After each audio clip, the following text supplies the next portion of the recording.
que acessa os Dildas, o Matheus, sei lá, acho que eles entram. Os dois só, porque... Vou Então desligar vamos meu lá. microfone, tá?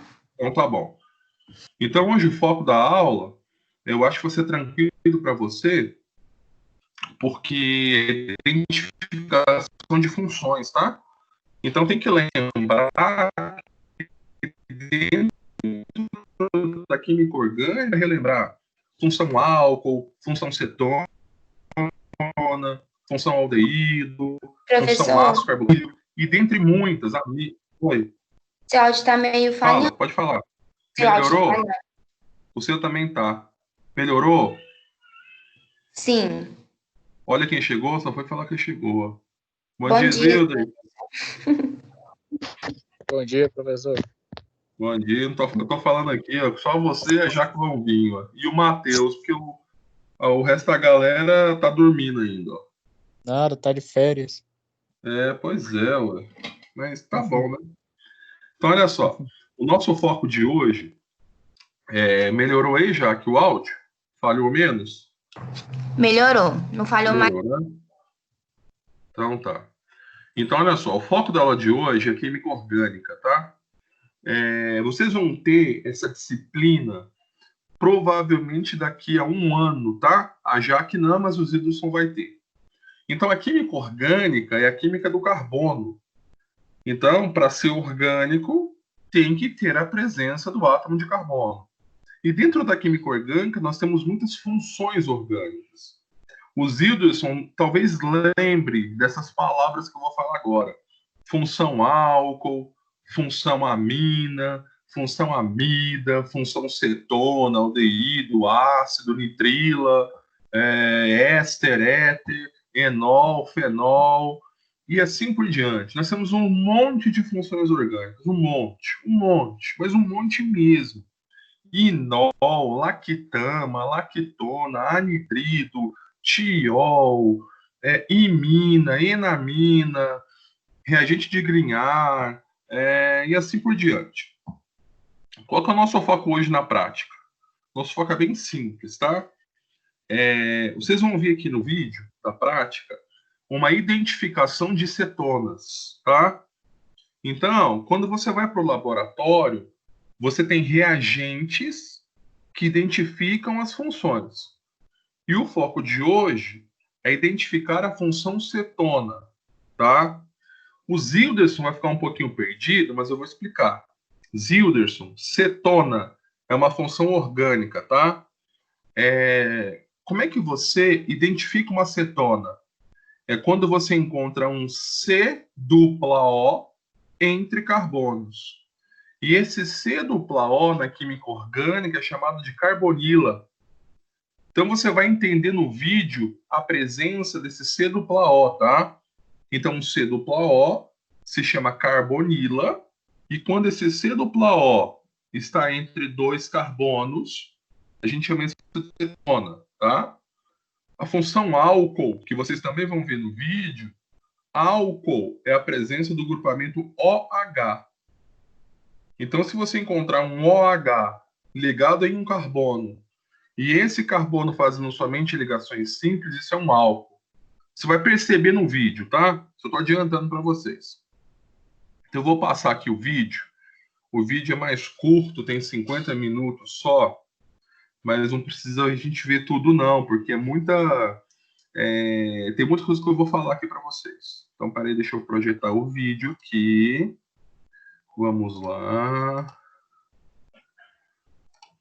Vai dar certo. Guia do Chrome. Aqui.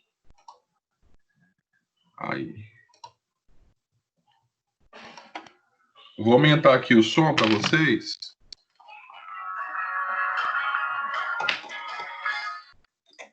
Estão escutando? Nossa quarta aula da disciplina de Química Geral.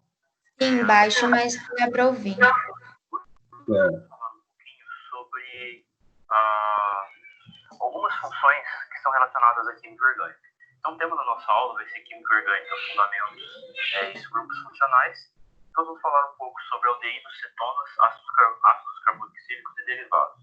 Através da aula de hoje, nós vamos conhecer um pouquinho sobre as diferenças que nós temos entre os grupos funcionais. Então, como a gente consegue identificar ou reconhecer dois grupos funcionais através de testes de identificação que trabalham com princípios de precipitação, mudança de coloração, solubilidade.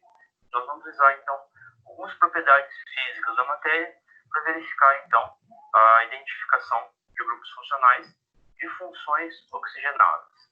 Então, nós temos que alguns grupos funcionais apresentam o heteroátomo de oxigênio. Função oxigenada é que tem oxigênio, né? Esse heteroátomo ele pode estar presente no meio da cadeia ou ele pode estar presente em cadeias laterais.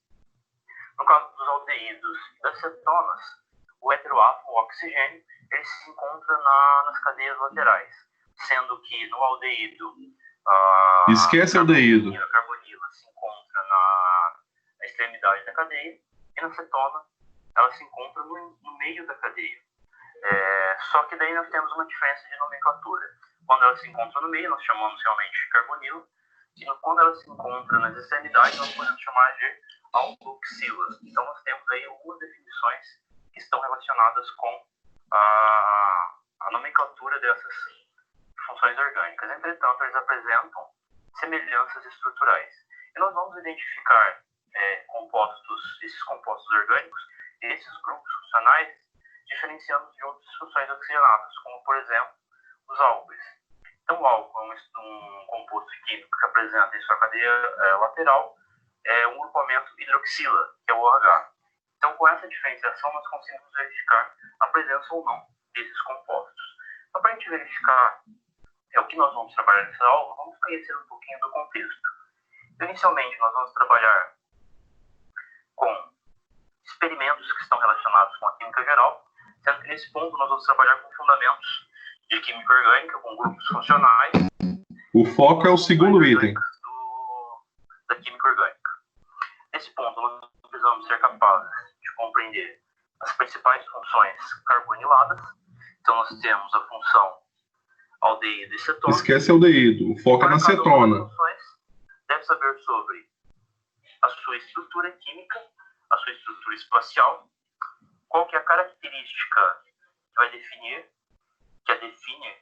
essa função, e as informações sobre as suas propriedades físico-químicas. Então, o que está relacionado com o comportamento físico-químico desses compostos? Então, nós temos que são duas moléculas que apresentam semelhança estrutural, que estão relacionadas com a posição da C-duplo dentro da cadeia de átomos de carbono, mas essa posição vai diferenciar no comportamento desses compostos. Para que a gente possa trabalhar, então, esses conceitos, nós temos o nosso material de apoio. Então, nesse material de apoio, nós vamos falar um pouquinho sobre funções orgânicas. Então, como que a gente consegue identificar funções orgânicas através de abordagens que envolvam outros tipos de materiais? Então, nós temos lá o nosso link que disponibiliza esse material. Nesse artigo, ele vai falar um pouco sobre uma abordagem diferenciada para o ensino de funções orgânicas através da temática medicamentos. Então, quando a gente fala em química orgânica, nós temos aí a temática medicamentos, que é um ponto importante. Os medicamentos, a maior parte deles são compostos orgânicos. Olha só, a maioria dos medicamentos são compostos orgânicos, 99%. Os principais grupos funcionais. Nesse artigo aqui nós temos o link onde ele está disponibilizado. Então, fazendo a leitura prévia desse artigo, você vai ter uma informação extra sobre o que vai ser abordado nessa aula prática e como que é possível realizar, então, a identificação de grupos funcionais. Continuando, nós vamos dar sequência agora, falando um pouco sobre os procedimentos experimentais. Então, nós vamos começar falando sobre os materiais e métodos que serão utilizados nessa aula. Presta atenção, ó. Nós temos algumas recomendações importantes que serão trabalhadas. Então, inicialmente, as práticas são realizadas no laboratório multidisciplinar. Então, no laboratório multidisciplinar, nós temos aí a realização dessas práticas. Se atentem aos cuidados que estão relacionados com a segurança no laboratório, ao uso dos equipamentos de proteção coletiva, como capela, chuveiro ou lava-óleos. E nessa prática vai ser extremamente importante também a utilização de capela, porque nós temos uma reação que vai liberar uma grande quantidade de gás. Então, uma reação violenta, que libera uma grande quantidade de gases, e esses gases eles são tóxicos. Outros pontos importantes estão relacionados com os equipamentos de proteção individual. Então, todos os alunos devem estar utilizando obrigatoriamente os jalecos de mangas longas, os óculos de proteção, calças compridas, calçado fechado, onde nenhuma parte do pé fica exposta, e caso o aluno ou a aluna possua cabelos longos, os cabelos devem estar presos para evitar qualquer tipo de acidente durante a execução da prática. E recomenda-se também que os alunos utilizem luvas descartáveis para evitar, então, o contato dos reagentes químicos com as mãos. Nessa aula prática, nós temos alguns materiais que serão utilizados. Nós vamos precisar, para a realização dessa aula prática, de balança analítica. Então, nós vamos preparar duas soluções. Então, nós vamos realizar a identificação de um etanol, nós vamos realizar a identificação de um álcool cíclico de cadeia normal e apresentando apenas ligações saturadas. Então, nós temos um álcool simples, mas que apresenta estrutura cíclica, e vamos Vocês vão entender. trabalhar Fiquem tranquilos aí. uma cetona cíclica também de cadeia normal e também com apenas ligações. O foco é identificar a cetona, Vamos tá? trabalhar, então, com a identificação desses dois compostos. Para a identificação, nós vamos realizar dois testes. Um deles trabalha com um reagente químico, que é o bisulfito de sódio. E no segundo teste, nós temos um outro reagente químico, que é o 2,4 de nitrofenil hidrazina. Tanto o bisulfato quanto esse dinitro é para identificar a cetona, tá? São reagentes para identificar a presença da cetona. Então, para isso, nós precisamos da utilização da balança analítica. Como esses testes são testes de identificação simples, então eles serão realizados em tubos de ensaio. Então, nós vamos precisar de tubos de ensaio, 8 tubos por equipe, um estante de tubos de ensaio por equipe. Nós vamos precisar também de pipeta graduada de 5 ml, no total de 3 pipetas por equipe, pera de sucção de borracha ou pipetador, um por equipe. Então, esses reagentes serão utilizados no desenvolvimento da prática. Para o preparo de soluções, nós vamos precisar também de 2 becquerels de 100 ml. Vamos precisar, além dos becquerels, nós vamos precisar de bastão de vidro. Além do bastão de vidro, nós também vamos precisar de espátulas que serão utilizados na pesagem. E para utilização do ácido, nós vamos precisar de uma pipeta de 5 ml, uma pipeta graduada e um pipetador também, sendo que o procedimento será realizado na capela. Então, a seguir, nós temos um vídeo que vai mostrar os materiais utilizados nessa primeira parte aqui da nossa aula prática. Então, nós temos os materiais que serão utilizados, nós temos os 2 becquerels que serão utilizados no preparo das soluções. Nós utilizamos uma proveta somente para a adição correta do volume dos reagentes que vão ser utilizados no preparo dessas soluções. Os tubos de ensaio, a estante para tubo de ensaio, nós temos também as pipetas graduadas e o pipetador. E nós podemos utilizar também pipeta de Pasteur para aferição de volume ou para facilitar a realização de alguns passos. E caso vocês achem mais fácil, vocês podem estar utilizando líder de relógio para a realização das pesagens. Mas, porém, a gente não tem necessidade de utilizar. A gente pode fazer a pesagem dos reagentes direto no becker. Além dos materiais, nós temos os reagentes que serão utilizados nessa aula. Então, nós temos alguns reagentes que são utilizados. O ciclohexanol é o álcool, que é a primeira amostra. Hexanol. Presta atenção. O ciclohexanol é um álcool de cadeia fechada. Tudo que termina em ol tem OH. OH, álcool. Ele vai ser rotulado como sendo uma amostra A como substância A. Então, vai ser necessário aproximadamente 10 ml desse álcool por equipe. Então, nós temos a estrutura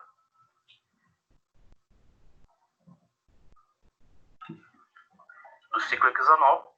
vai ser essa estrutura aqui. Então, é Tá vendo o OH? 6 átomos de carbono e que apresenta, então, uma hidroxila ligada a um desses átomos de Álcool tem que Além ter da o OH. ciclohexanona, nós temos também a ciclohexanona, que é uma cetona, que vai ser rotulada Tudo que termina em ona é uma cetona. como amostra B ou como composto B, sendo que ele também apresenta uma estrutura semelhante. Olha a cetona, olha como é que é a cetona. O C dupla O. Cada pontinha dessa é um carbono. Ó. Olha o carbono ali, CO, Carbono também, sendo que ele apresenta uma dupla ligação entre com dois carbonos. Então, esses são os dois reagentes. Então, o primeiro aqui corresponde ao ciclohexanol e o segundo corresponde à ciclohexanona. Então, nós temos um álcool e uma cetona. Nós vamos também trabalhar com uma solução saturada de bisulfito de sódio. Então, nós vamos precisar do sal de bisulfito de sódio, aproximadamente 4 a 5 gramas. Nós vamos também trabalhar com uma solução de 2,4. Sim. Essa solução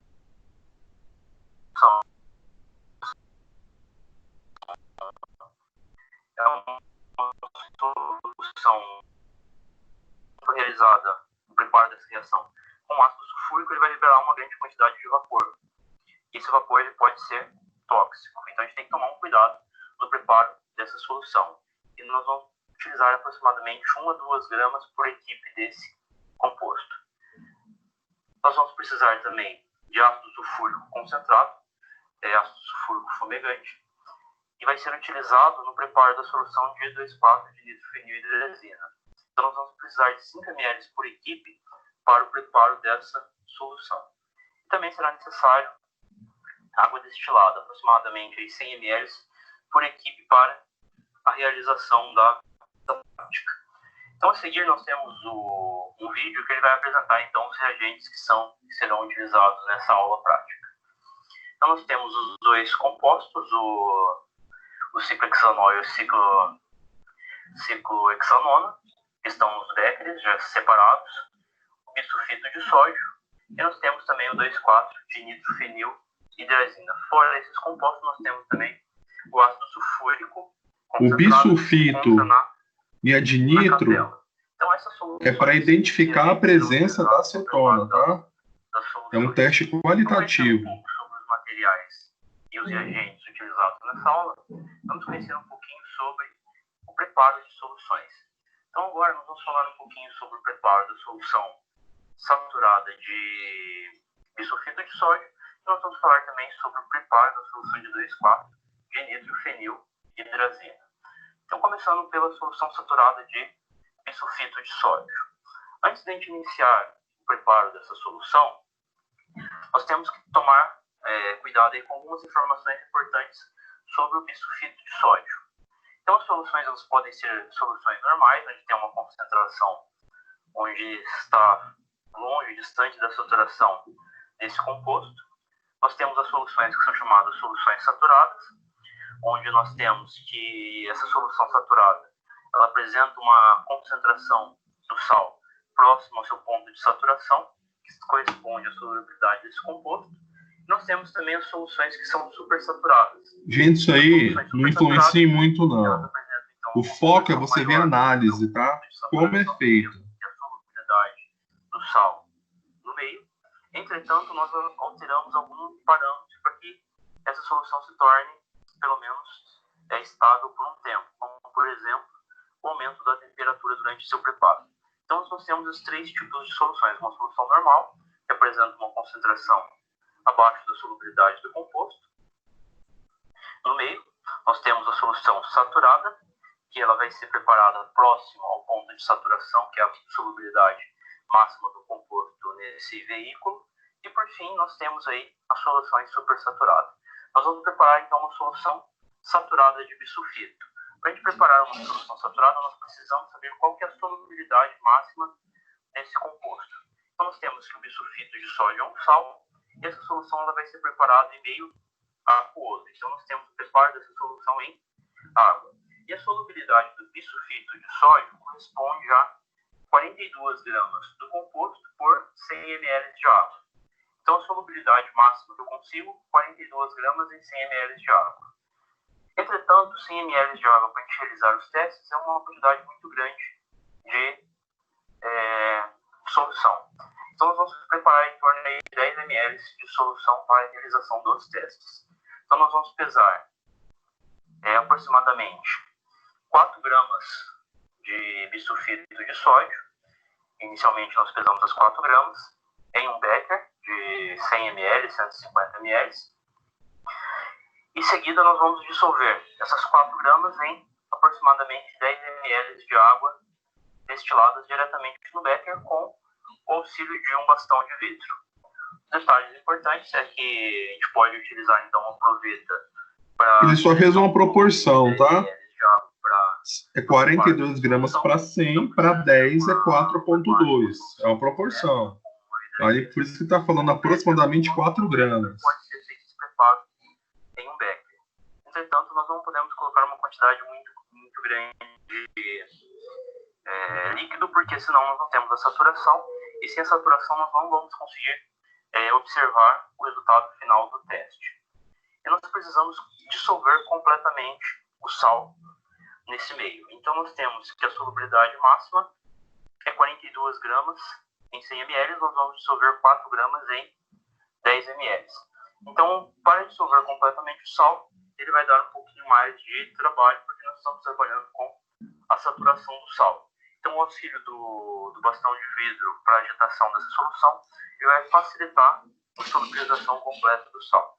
Então, no final do preparo, essa solução tem que estar incolor e translúcida, sem nenhum tipo de partícula no seu meio líquido. Então, dessa forma, nós temos aí a solução saturada do bisulfito. Outra solução que nós vamos preparar é a solução de 2,4-dinitrofenilhidrazina. São dois reativos diferentes para identificar a cetona, tá? Vocês vão ver que os dois testes. Nós temos que tomar aí alguns cuidados. Então, inicialmente, nós vamos pesar entre 0,5 e 1 grama de 2,4-dinitrofenilhidrazina em um becker. Cuidado ao pesar a solução. Ele é um pó alaranjado de uma coloração intensa. Então, nós vamos pesar então aproximadamente essa quantidade.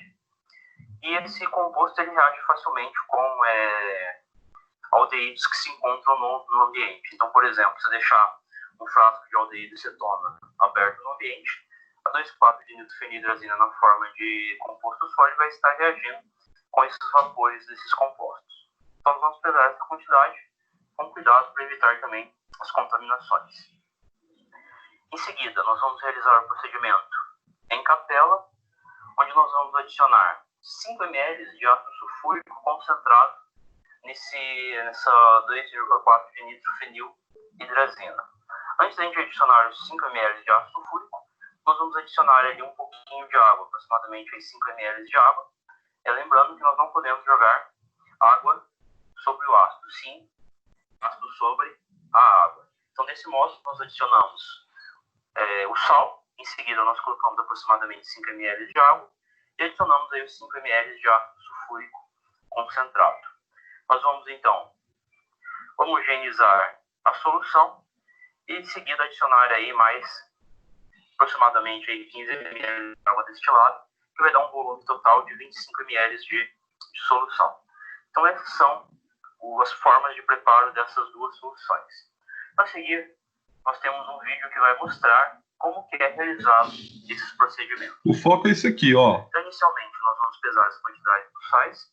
Então, em um becker, nós vamos pesar... Essas quantidades, você tem tudo na farmacopeia, tá? Não se preocupa, você não precisa decorar isso, não. Nós temos um livrinho que fala tudo para vocês como fazer. Bisulfito de sódio. O bisulfito de sódio é um sal branco, ele é tranquilo para ser pesado, não tem nenhum problema. E nós vamos realizar então a pesagem do composto. Um ponto importante no preparo das soluções, sempre que a gente for trabalhar com essas vidrarias, é o correto é fazer a identificação dos materiais. Então, nós vamos marcar, por exemplo, o becker com o nome da solução que está sendo preparada. Então, nós temos ali solução saturada de bisulfito de sódio, nós precisamos anotar para evitar qualquer tipo de troca durante a realização do experimento.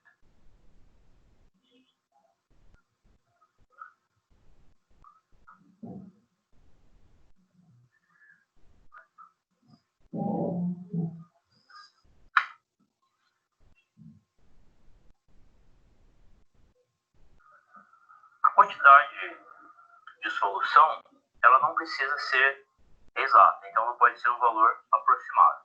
Então você vai pesar aproximadamente 4 gramas e vai utilizar essa quantidade para o preparo da solução.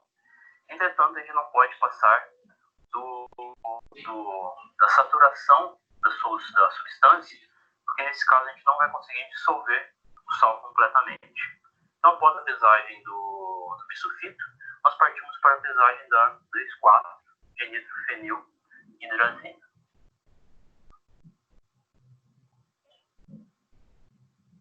Então, nós vamos tarar a balança e vamos pesar aí entre 0,5 e 1 grama de 2,4 de nitrofenilhidrazina. Os valores podem ser aproximados, eles não precisam ser exatos. Tá vendo? É tudo aproximado, tudo teste qualitativo, tá vendo?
Então, durante a realização da gravação, eu usei uma quantidade menor do sal, entretanto, ele dificulta um pouco a visualização. Então, o ideal é pesar entre 0,5 e 1 grama. Então, após realizar a pesagem, a gente vai adicionar ali aproximadamente 25 ml de água destilada e nós vamos adicionar, então, em capela, 5 ml de ácido sulfúrico concentrado. Então, observe como que ele vai soltar, então, uma névoa de vapor. Ácido sulfúrico sempre em capela. Sobre o reagente. Tá vendo a névoa? Ele é PA.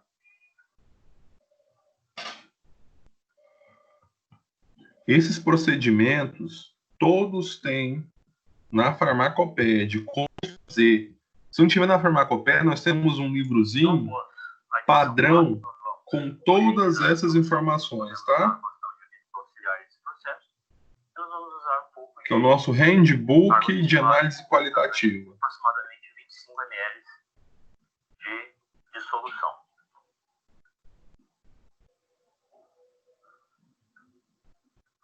Então, após o preparo da solução, ela vai estar pronta para a realização dos testes de identificação.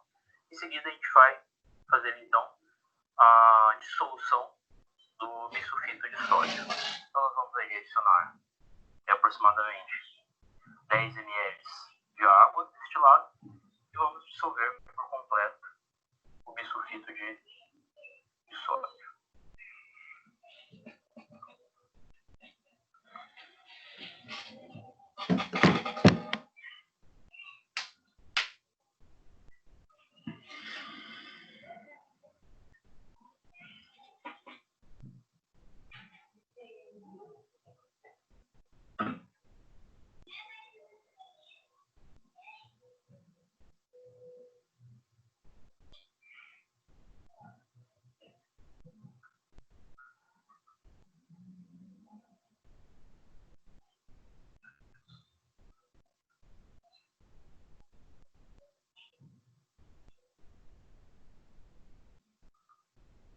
observe depois, então, se ele dissolveu por completo. Então, se ele estiver dissolvido por completo, nós temos, então, nossa solução saturada, que vai ser, então, utilizada no teste de identificação com o bisulfito. Então, após o preparo das duas soluções, nós temos, então, os procedimentos experimentais que serão utilizados na identificação dos compostos. Então, nós temos alguns testes que estão relacionados com, inicialmente, a identificação da ciclohexanol e a ciclohexanona com o bisulfito, e também o teste dos dois compostos com a com a 2,4-dinitro-fenil hidrazina. Então, os procedimentos experimentais que serão realizados. Então, nós temos dois testes que serão realizados. Nós podemos começar com executar um dos testes e, em seguida, realizar o outro. Então, vamos conhecer o primeiro teste a ser realizado. Então, nós vamos trabalhar inicialmente com a reação com 2,4-dinitro-fenilhidrazina. Então, inicialmente, nós temos as duas amostras que foram rotuladas como A e como B, e nós vamos realizar, então, em um tubo de ensaio, alguns testes para a identificação dessas duas substâncias. Então, inicialmente, nós vamos colocar 1 ml do composto A em um tubo de ensaio limpo. O composto A é o álcool, lembra? De 5 a 10 gotas da solução de 2,4-dinitro-fenilhidrazina. Esse 1 ml é tudo qualitativo, pode ser 0,8, 1,2, é aproximado. Nós vamos agitar esse tubo de ensaio, vamos observar e anotar o resultado que vai ocorrer. E depois nós vamos fazer o procedimento com a amostra B. Então, a amostra A corresponde ao ciclohexanol e a amostra B a ciclohexanona. Então, nós vamos realizar o procedimento com os dois compostos. Após a realização desse teste, nós temos o teste com o bisulfito de sódio. Nós ainda temos as soluções rotuladas como A e B, sendo que o composto A corresponde a ciclohexanol e o composto B a ciclohexanona. E nós vamos realizar os testes também em tubo de ensaio. Então, são testes simples de serem realizados. Então, em tubo de ensaio, nós vamos adicionar cerca de 1 ml da amostra A 3 ml de uma solução saturada de bisulfito de sódio. Então, nós adicionando esses compostos, nós vamos também agitar esse tubo de ensaio e observar o que aconteceu com essa mistura. Em seguida, nós vamos anotar o resultado. Terminando esse teste, nós vamos repetir esse procedimento com a segunda amostra, que corresponde à amostra B. Então, nós temos aí essas duas identificações. Outro ponto importante, nós vamos realizar os dois testes para as duas amostras e nós vamos anotar cuidadosamente os resultados que serão Importante observados. é o seu olho observar o que está sendo feito, hein? Observados estão relacionados a observações visuais. Então, nós temos ali O mais importante, observação visual. observadas como mudança de coloração, formação de precipitado, turbidez da solução que é formada, ou algum outro tipo de alteração, algum aspecto que seja visualmente identificado. Então, são testes simples de serem realizados. E nós precisamos observar também um ponto importante, o preparo das soluções de 2,4-dinitro-fenil hidrazina e da solução saturada de bisulfito de sódio, que devem ser preparadas antes do início do procedimento. Então, o correto preparo dessas soluções irão garantir que, ao final do experimento, nós consigamos obter, então, os resultados esperados. Vocês têm que ver Então, para a parte de mudança de coloração, turbidez. nós temos que verificar se Vocês vão observar isso. as soluções que foram preparadas no início da aula. A seguir, nós temos o vídeo que mostra, então, esses testes que estão sendo realizados. Então, Olha só, agora que é importante, ó. nós vamos detectar 1 ml de ciclohexanol É o álcool. no tubo identificar o tubo de ensaio também como 1 e 2, para facilitar, então, depois o reconhecimento dos dois compostos. Então, nós vamos adicionar 1 ml no tubo de ensaio 1.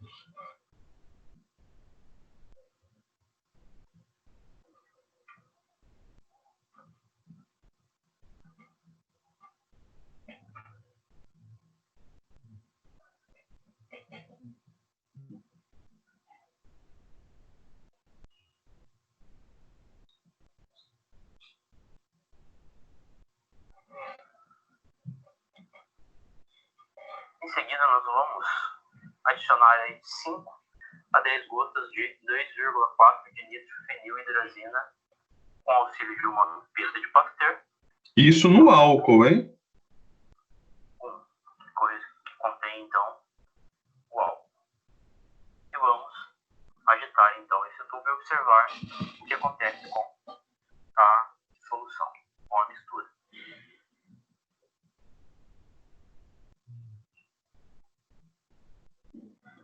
Tá amarelo porque a hidrazina, o dinitro, é amarelo, né? Depois nós vamos repetir o procedimento com a ciclohexanona. Nós vamos pipetar Agora é com acetona. de ciclohexanona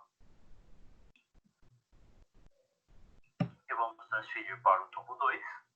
E nós vamos adicionar também de 5 a 10 gotas de 2,4 de nitrofenilhidrazina.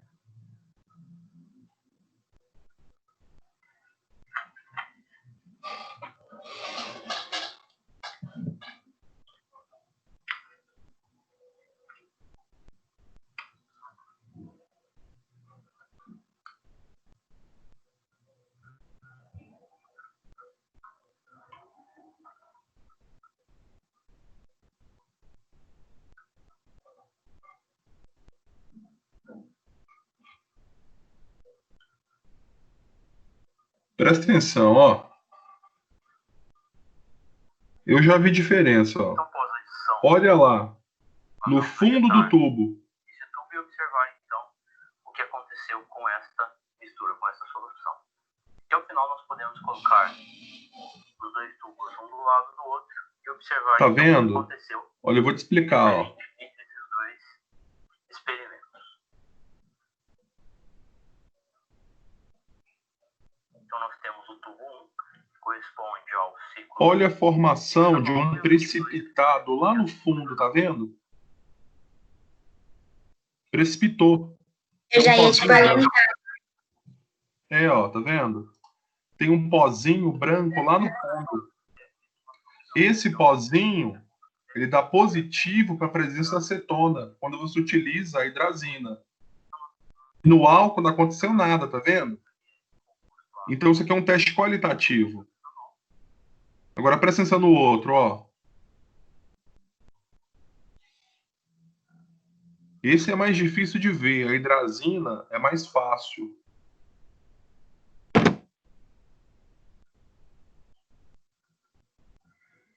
No tubo 1 é o álcool, no tubo 2 é a acetona, tá?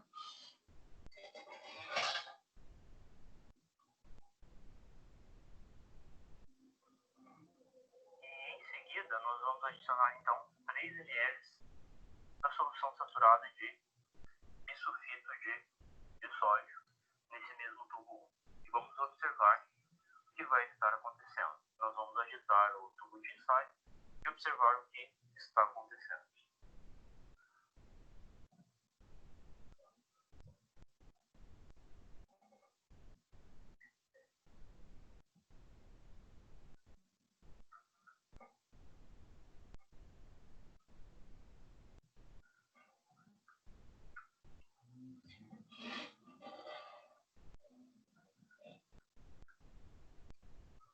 A sua observação visual agora tem que ser mais aguçada, tá? Que é mais difícil de você ver.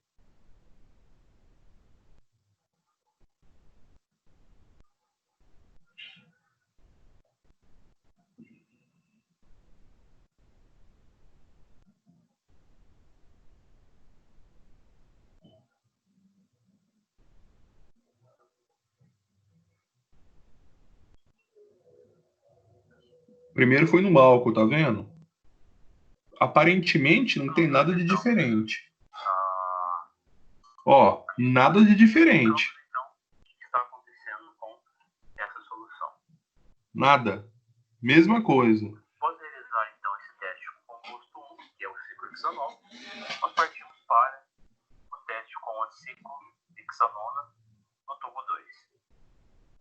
Nós vamos pipettar, então, 1 ml de ciclohexanona e transferir para o tubo 2 e, em seguida, mais 3 ml da solução saturada de bisulfito.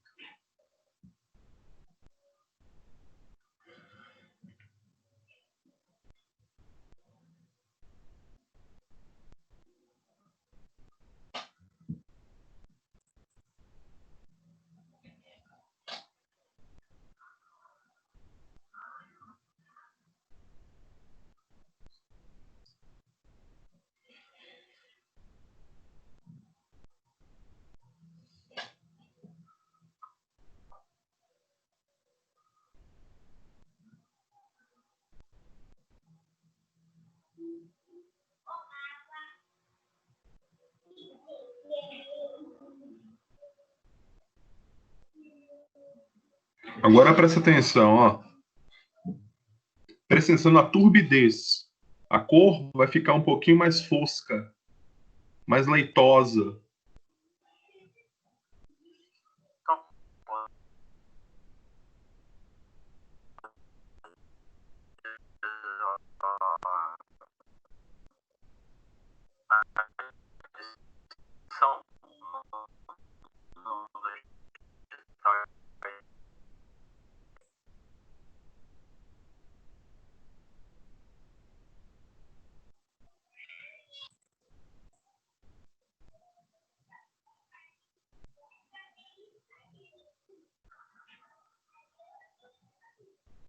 Presta atenção no outro. Aparentemente nada, né?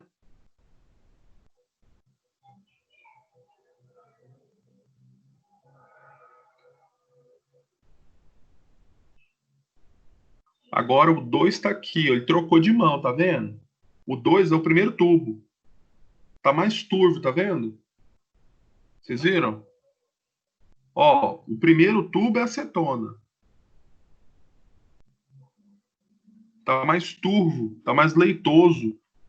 Então, após a realização dos testes e com as observações, nós temos, então, a Olha só. Vocês perceberam? identificação dos grupos Deixa eu funcionais pausar aqui, através de testes. porque a partir de agora...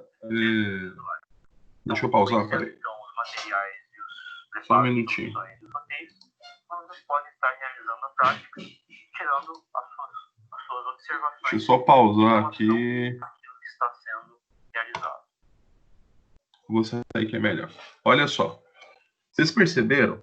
O que ele fez em laboratório foi um teste qualitativo. O que é um teste qualitativo? É um teste que precisa de observação visual, ou mudança de cor, ou formação de precipitado, ou turbidez da amostra. Então, olha só, ele fez uma comparação hoje. O que ele comparou? Ele comparou 2 reativos, que é o bisulfito e a hidrazina, né? Ele pegou um álcool e pegou uma acetona. O álcool é só para você comparar a seletividade. A hidrazina e o bisulfito, eles não conseguem identificar álcool. A hidrazina e o bisulfito, eles são específicos para identificação de cetonas. Então, se você em laboratório quiser identificar uma cetona, você tem a opção da hidrazina, do bisulfito e de outros reativos também. Só que os mais utilizados são esses. Então, isso aqui é só para você entender como funciona testes qualitativos. Você percebeu que quando colocou os 2 reativos no álcool, não aconteceu nada. Por quê? Ué, porque esses 2 reativos aí, eles não são seletivos para álcool. Eles são seletivos para cetona. Então, no laboratório, nós temos vários reativos para as várias funções. Se você quiser encontrar um reativo seletivo para álcool, busque outro, mas não esses. Então imagina você em laboratório. Você tem 2 amostras e você não sabe quem é quem. Você está na dúvida se a primeira amostra é um álcool ou a primeira amostra é acetona ou vice-versa. O que você faz? Um teste qualitativo. Se você colocar hidrazina, dar uma homogeneizada no tubo de ensaio e formar um precipitado, não tem nem o que pensar. Aquilo ali é uma acetona. A hidrazina é um teste infalível. A hidrazina é seletiva para acetona. Ela identifica a presença da acetona. Então, em laboratório, muitas vezes, os testes qualitativos são importantes para você saber qual é a função orgânica do seu composto. Extremamente importante. Imagina uma outra situação. Você trabalha em uma indústria e a indústria ela importou um fármaco. A prática falou para vocês, e é verdade, que quase 100% dos fármacos são orgânicos. Quase 100%. Então, quando a indústria importa isso de algum lugar, ou da China, ou da Índia, do Japão, ela tem que fazer testes para saber se aquilo ali realmente é o fármaco que ela importou. Então, um dos primeiros testes que elas fazem são testes qualitativos. Imagina, a indústria importou um fármaco que tem a função cetona. Ué, qual é a primeira coisa que ela faz? Faz um teste com hidrazina. Porque se formar o precipitado, que é realmente aquele fármaco ali tem acetona. Então, os testes qualitativos, eles são testes preliminares. Porque se não tiver cetona, ele já vai devolver o fármaco para a China ou para a Índia, para o país que ele comprou. Então, os testes qualitativos são importantes, rápidos, extremamente rápidos. Essas soluções aí, a indústria já tem pronta. Você já compra prontas soluções, os indicativos, os seletores, os reagentes que vão identificar as funções. Então, quem trabalhar em indústria algum dia na vida, que vocês não sabem o dia de amanhã, vocês podem lidar com esse tipo de situação. Fazer um teste qualitativo para saber se realmente o seu composto pertence àquela função. Quer ver um outro exemplo importante? É dipirona. Quando a gente compra, quando a indústria compra dipirona, principalmente da Índia, o que ela faz? Ela faz o teste. Só que o primeiro teste que ela faz é um teste qualitativo, para saber se realmente ali tem dipirona. Então, os testes qualitativos levam em consideração a sua observação. Mudança de cor, formação de precipitado. Mas, professor, onde que eu vou saber que cor que vai mudar? Que precipitado vai formar? A farmacopeia fala para vocês. A farmacopeia é um livrinho que toda indústria tem. É um livrinho que te fala. Ah, se você colocar hidrazina e o seu composto tiver cetona, vai formar um precipitado. Ah, se você colocar tal e tal reagente em tal composto, vai mudar da cor incolor para cor azul escuro. Então, o livro que se chama Farmacopeia te fala os procedimentos e te fala o que vai acontecer. Vocês não vão decorar nada. A indústria já tem isso para vocês. É só você pingar as gotinhas e observar o que vai acontecer. Vocês entenderam mais ou menos, gente, a prática? Sim, professor. Deu para entender? Tá, Zilderson. A gente vai ter a prática, será?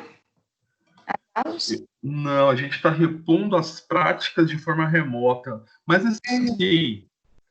assim, o que ele está fazendo ali é exatamente o que eu faria e vocês fariam. Exatamente. Você pegaria as 2 amostras, colocaria os reativos e observaria isso. A mesma coisa. Eu tentei que elogiar porque não é fácil gravar um vídeo assim. Ele explica bem, ele fala assim, acontece isso, isso e aquilo. É mesmo. Ele explica. Se você pegar esse vídeo aí, gente, é no laboratório. O importante é você observar o que está acontecendo. É observar. Porque quando você utilizou o bisulfito, você viu que ficou difícil de ver? Só que eu percebi que o bisulfito, na presença de cetona, turva a solução fica mais leitosa. Então, aquilo é indicativo. Mas, professor, como é que eu vou saber que a hidrazina, que o bisulfito, em contato com uma cetona, vai turvar? A farmacopeia vai te falar. Esse livrinho que todo mundo tem vai te falar. Você não vai decorar nada. É só você pegar o livrinho e pesquisar. Ah, bisulfito na presença de cetona turva a solução. Pronto, você não vai decorar. Tá tudo lá para vocês. O importante é você utilizar o reativo correto para o composto correto. Deu para entender mais ou menos? Deu sim, prof. Gente, ó, eu queria agradecer porque eu sabia, eu falei para a Jaqueline, eu falei para ela, quem vai vir é só o Zilderson, talvez o Matheus. Vocês não falham.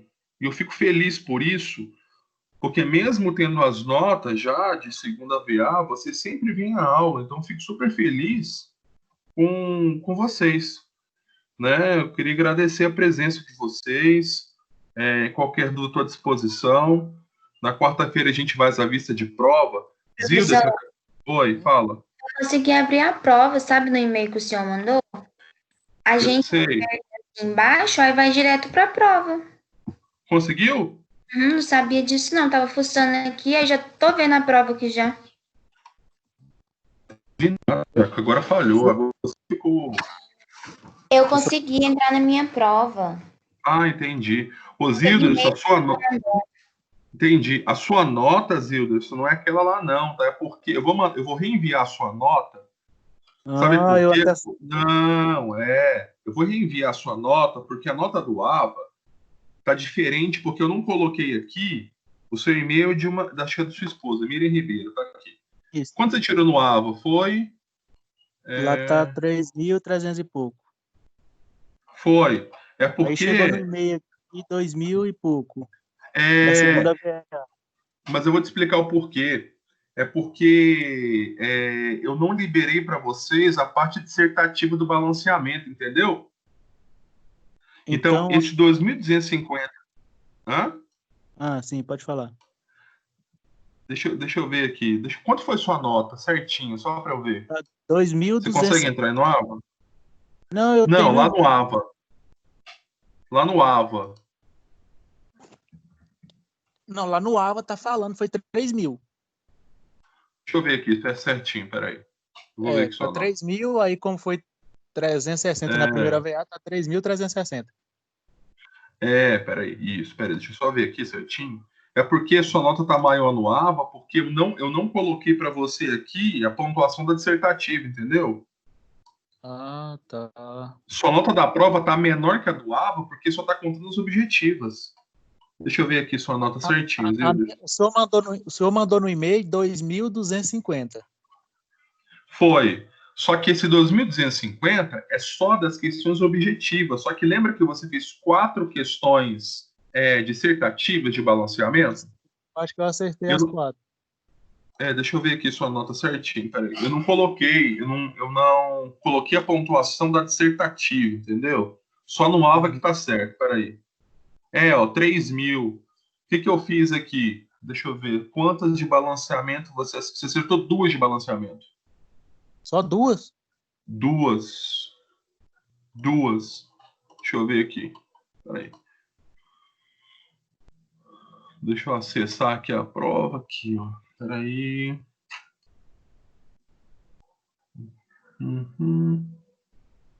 Sabe o que você errou? Eu vou te falar porque o Zilderson errou. Por que eu descontei, Zilderson? Rapaz, você fez tudo certo. Só que você esqueceu de uma coisa. Você não colocou os números na frente das moléculas. Peraí, tá falhando, professor, não tô ouvindo. Me escuta aqui, ó. Presta atenção.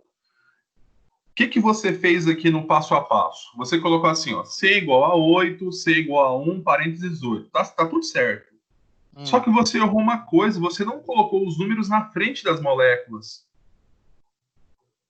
Ah, Você percebe? Você não mas colocou. você fala na moleque que o senhor deu? Ué, você só fez o passo a passo, tudo bem, mas cadê os números do balanceamento lá nas moléculas no começo? Você não colocou. Você Ah, entendeu que você eu errou? achei, eu achei que eu achei que isso aí o senhor já ia descobrir pelo resultado que eu N- dei, achei que o senhor já. Não, mas eu preciso dos números. Aí o que que eu fiz? Eu Eu entendi não essa aí tirei. do passo a passo, eu achei que era aquela do estequiômetro lá. Mas olha só, presta atenção. Para você fazer o passo a passo, eu preciso colocar os números no começo, não preciso? Sim. E você não colocou. Aí o que que eu fiz? Eu não tirei tudo. Eu descontei metade de cada questão. Você acertou tudo. Acertou tudo. Nossa. Você Não, eu só. sabia que estava certo, eu só não achei que tinha que colocar lá os números. Ué, mas o Tem a prova todinha aqui no caderno. Pois é. Mas o que que eu fiz? Eu não descontei a questão toda. Eu falei assim, eu vou descontar